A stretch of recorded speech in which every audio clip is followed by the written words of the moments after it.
Hello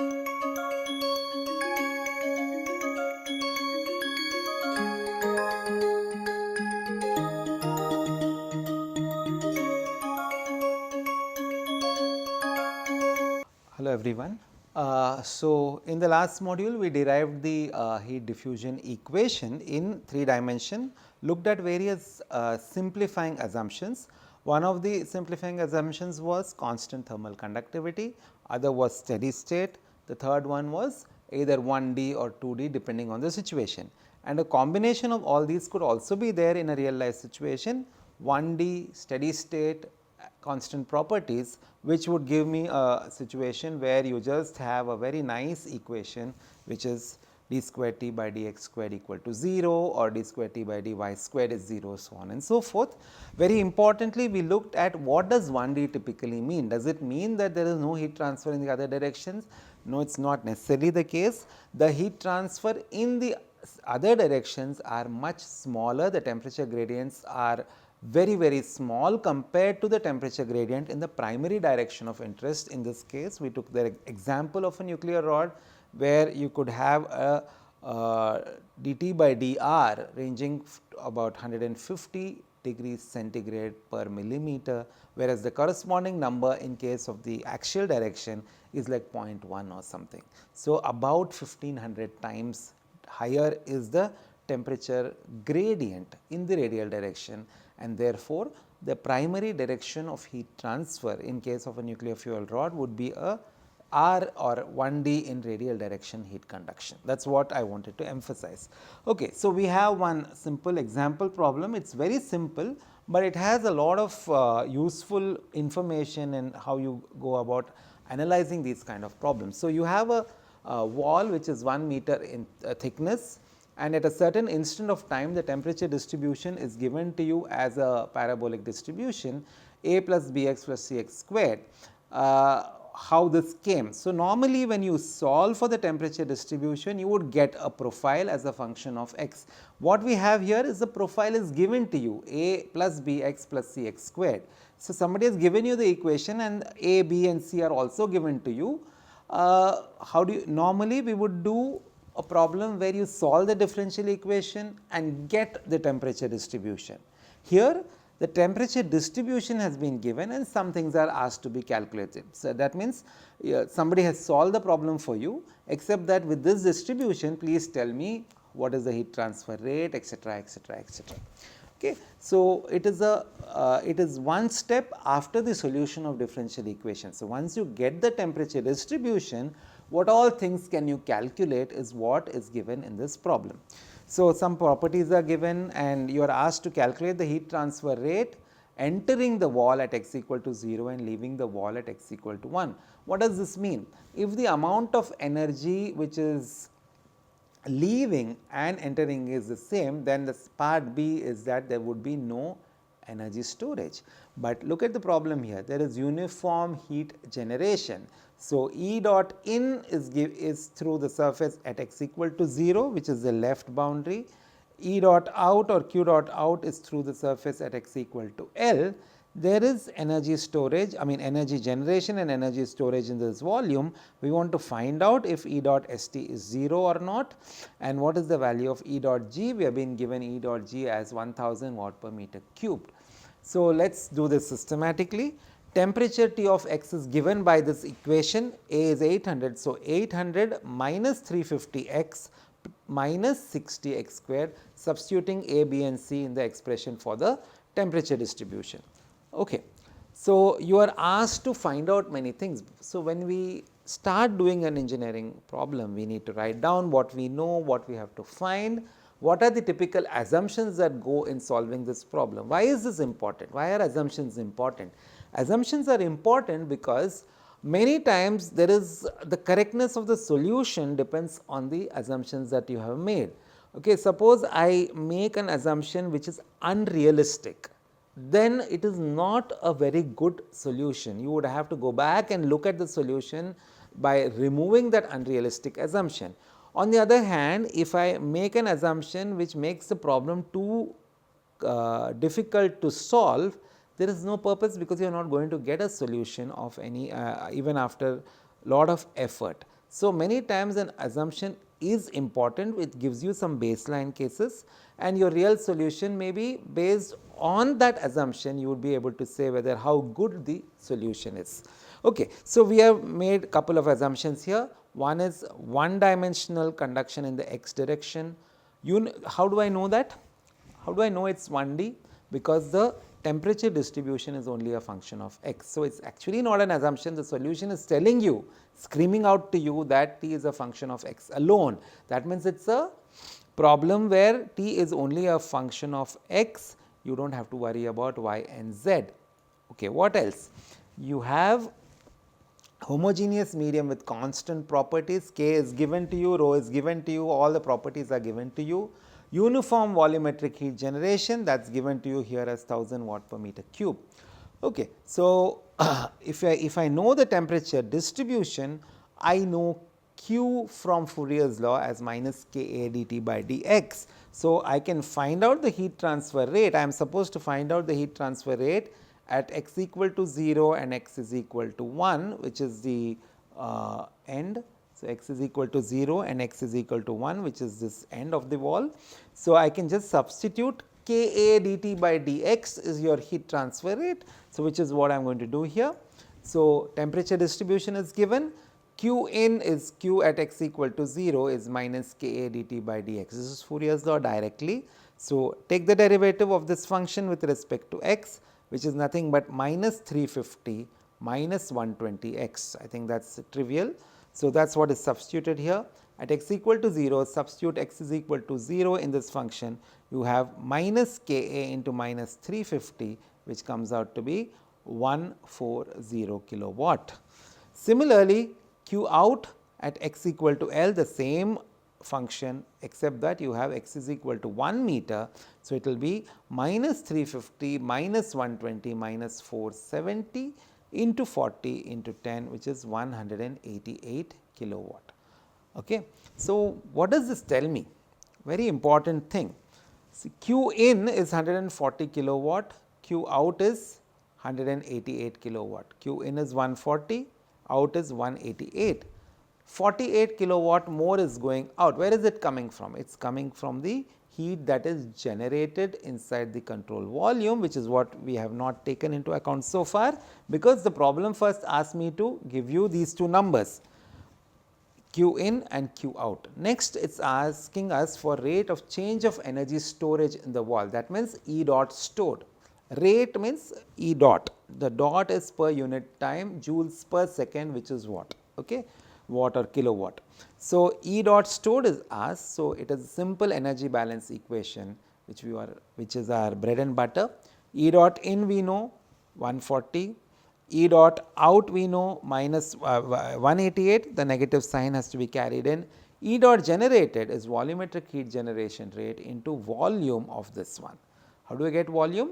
Volume is surface area. So, this is the surface area through which heat is flowing. So, if you go back to this diagram, the surface area is the area of this orthogonal or into the plane of the paper. So, that is given to you here, area is given to you 10 meters squared into this thickness, which is 1 meter, which is the volume. 10 meters squared area into 1, 10 meter cubed is the volume, which is what I have substituted here, and that is 10 kilowatt. So, putting these numbers, E stored is minus 38 kilowatt. What does this signify? It signifies that energy is being lost at the rate of 38 kilojoules per second. What do you expect then? The temperature of the block is supposed to drop with respect to time, right. So, E dot stored is minus 38, it is not equal to 0, that means it is an unsteady problem.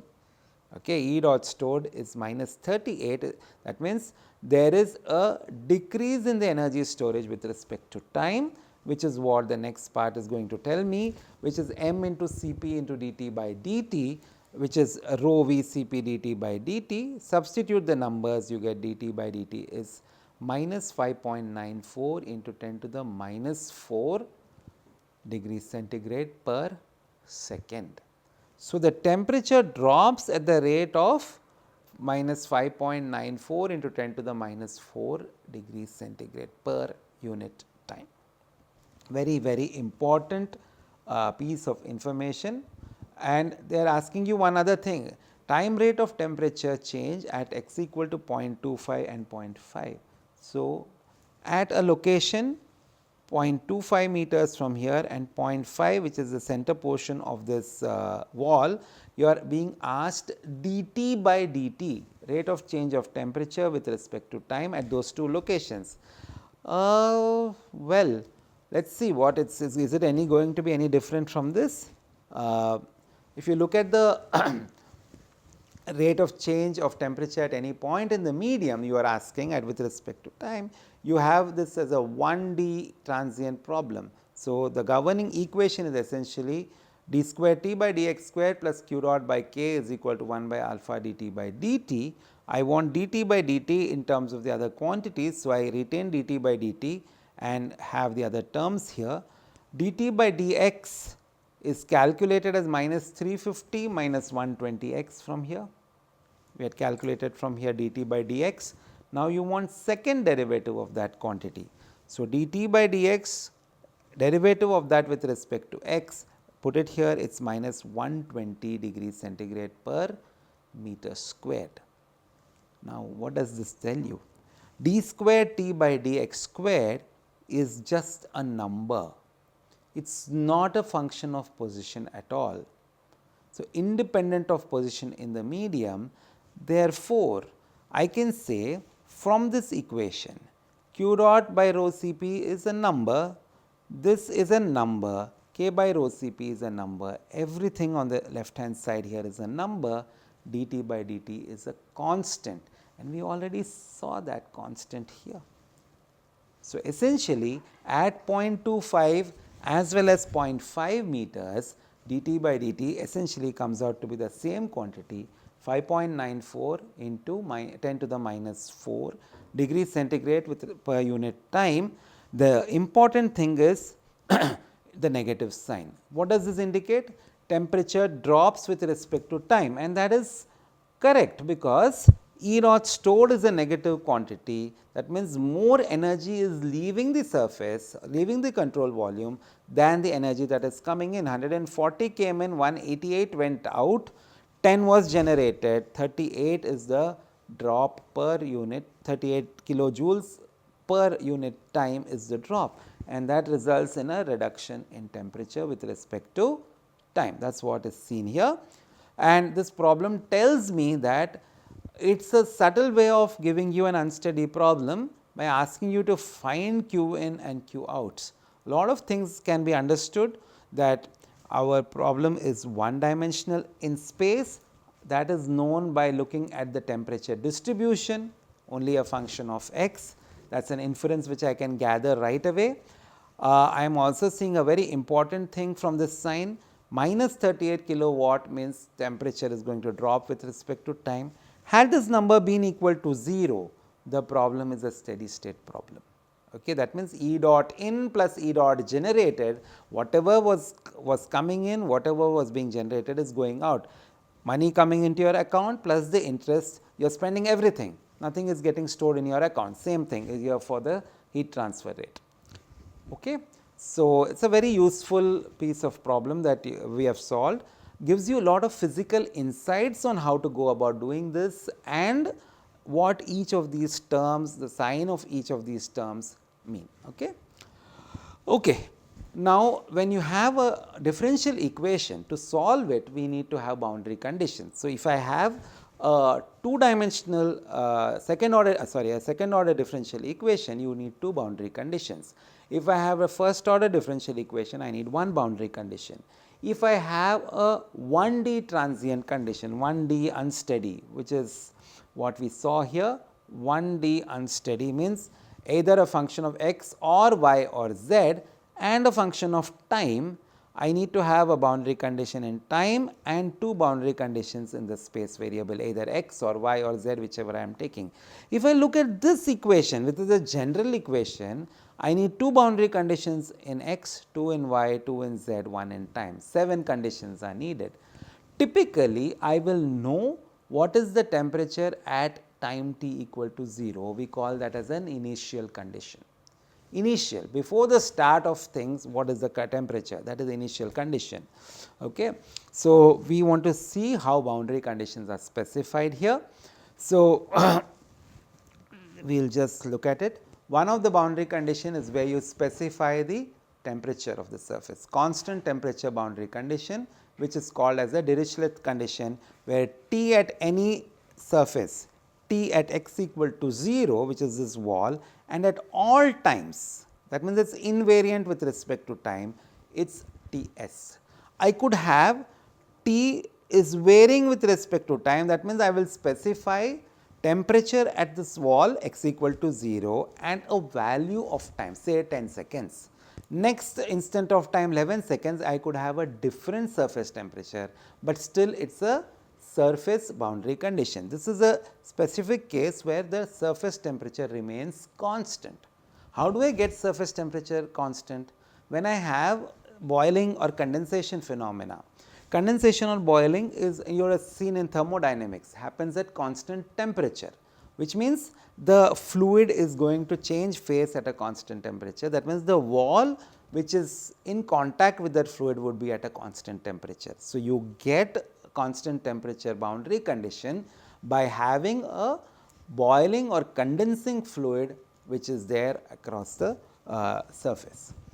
Other two conditions are heat flux boundary condition, and a special case of it is an insulated surface. What is heat flux boundary condition? Constant heat flux is called as the Neumann condition, NEUMANN.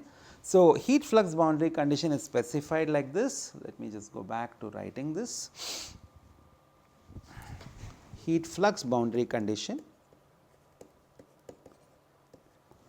Q double prime we said was the heat flux, which is nothing but Q divided by the surface area. If I have this surface and so much amount of Q is going out through this area, the area is A subscript S. We have to keep remembering that this is surface area, because if I talk of flow through a pipe, a hot fluid flowing through a pipe. So, water at 80 degrees flowing through a pipe, heat will go out from this wall. Flow is happening through this area. This area is called as the cross sectional area, pi by 4 d squared, cross sectional area. This area is called as a surface area.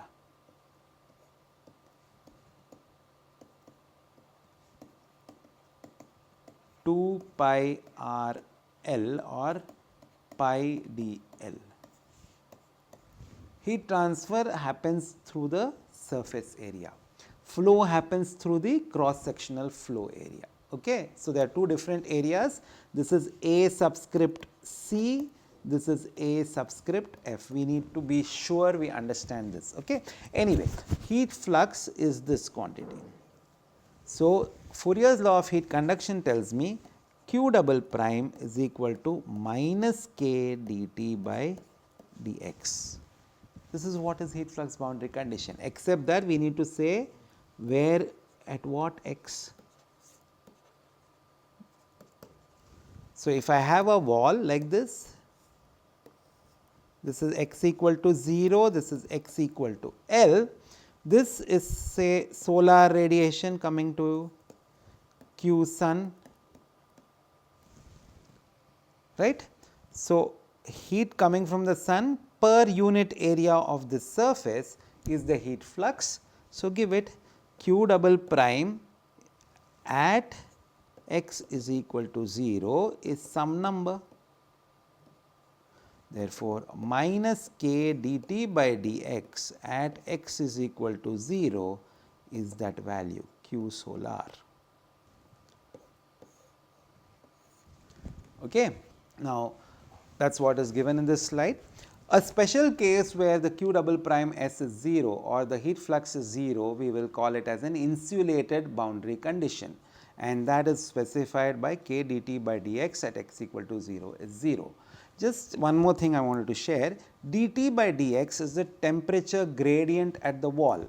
That is why the blue dashed line is showing you that it is the slope of the curve at the wall. Slope changes at every location, at every x location the slope is changing, okay. But the slope at the wall is given by that blue dashed line. It is nothing but q double prime s divided by k with a negative sign, and it is a constant. If heat flux is constant, k is constant, dt by dx is constant, which means it is a straight line. Okay. So, you can just go back and forth and understand these things differently. Adiabatic surface or an insulated surface is no heat transfer, no temperature gradient, and you will see the slope to be horizontal as shown by the blue dashed line here.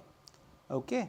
And convective boundary condition is the other type of boundary condition, which is nothing but a heat flux boundary condition only, except that heat flux is supplied to us by the flowing fluid. So, if I have a surface like this and this is the wall, and I have, normally we represent convection by these arrows, which means fluid is flowing. The fluid temperature is T infinity typically, and the fluid provides the heat transfer coefficient of H. This is how we will represent convection. And I want to draw your attention to a very simple technique. There is no need to by heart anything here. This is the wall. If this is hot fluid, T infinity greater than T at x equal to 0, let us say this is my x coordinate, this is L, this is 0. If this is the case, heat will flow from left to right, right? It is going to flow from left to right. That means, Q convection into wall is equal to Q conduction through the wall at steady state.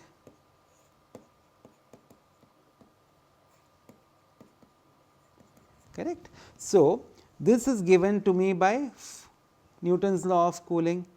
Q convection is equal to H A surface T infinity minus T surface at x is equal, T at x is equal to 0.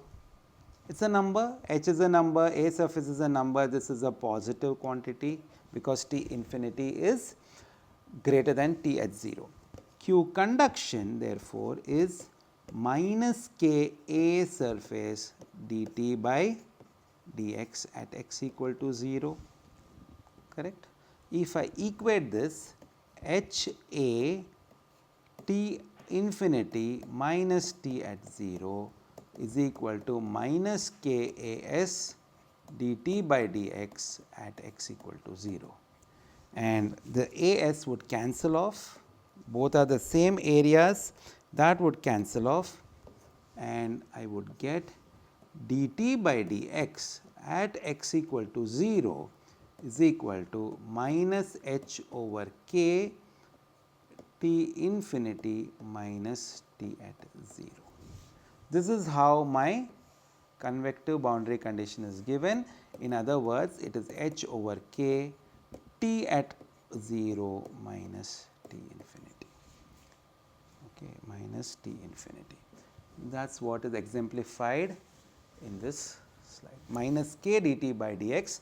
So, minus k dt by dx is h. So, if you take the minus sign out, it is k, the t will come on this side, but it is a good idea to retain the minus sign. So, minus k dt by dx is a good idea. So, we will retain it this way, minus k dt by dx is this one. So, this is the boundary condition. Okay.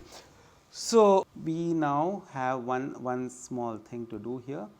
The slides are with these boundary condition table, and we have not shown how things will vary in the radial direction. So, I will just use the last 5 minutes of this module to look at setting up of the heat diffusion equation in cylindrical coordinates. So, this is something which you should take a look and do it on your own. This is given to you in most of the textbooks also, but we will just set it up here for you.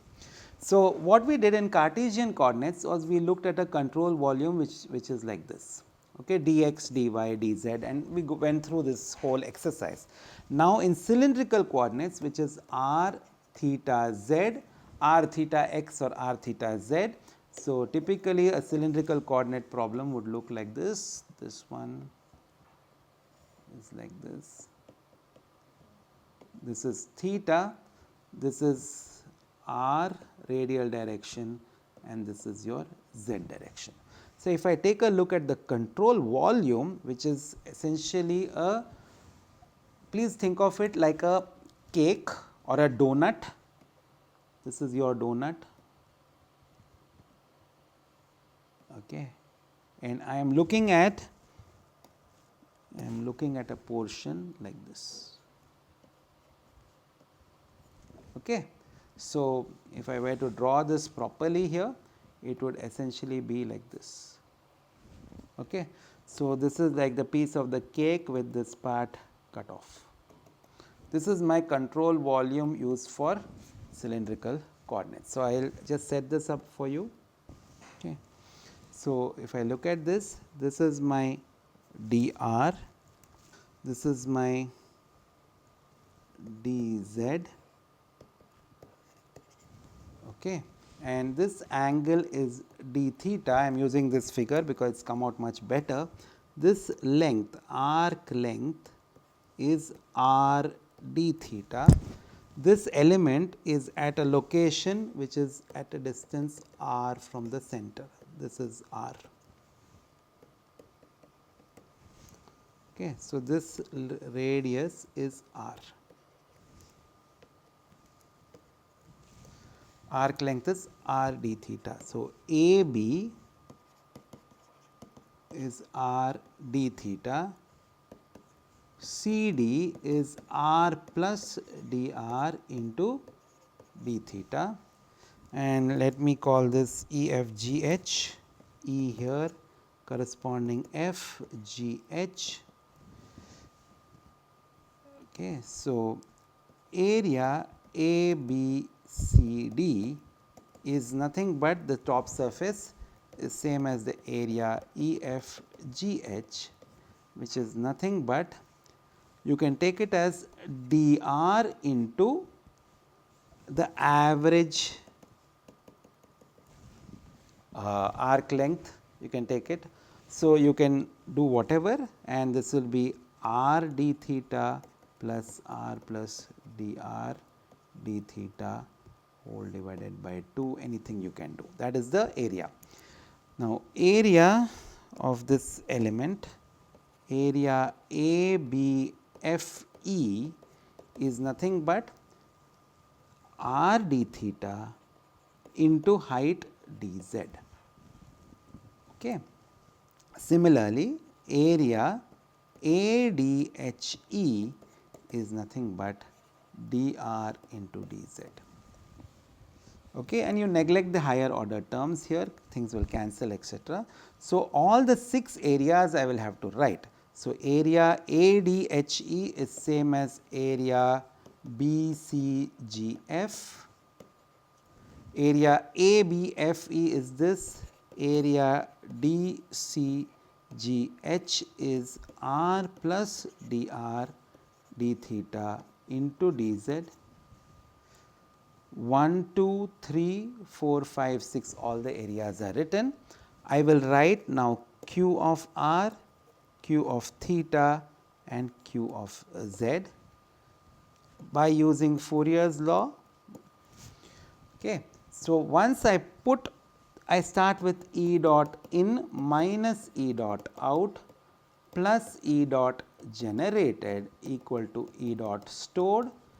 dV, which is the volume of the fluid element, is nothing but r d theta dr dz. This is your volume. This will appear everywhere. I will write expressions for E dot in and E dot out just as we did for the Cartesian coordinates. So, 6 terms would be there, 3 coming into the control volume. So, z direction is this way, theta direction I can put this way, and q theta plus d theta q theta, this is q z plus dz, write it bigger here, q z plus dz, this is q z, and q r plus dr q r. So, 6 terms coming in, I mean 3 terms coming in, 3 terms going out. Once I put all these things together, I do it exactly like the way I did the Cartesian coordinate thing and write the Fourier's law. I would get 1 by r d by dr of k r dt by dr plus 1 by r d by d theta k d by d theta, okay, plus d by dz of k dt by dz plus q dot is equal to rho Cp dt by dt. This is your energy equation in radial cylindrical direction, cylindrical coordinate system. Similarly, you can do it for the spherical system also. The areas would be little bit complicated, but cylindrical geometry I would request you to go back, having set up these areas for you, go back and do the expression derivation exactly the way we did for the Cartesian coordinate system and come up with this form. You can check this result by looking at any standard textbook. Okay. Thank you.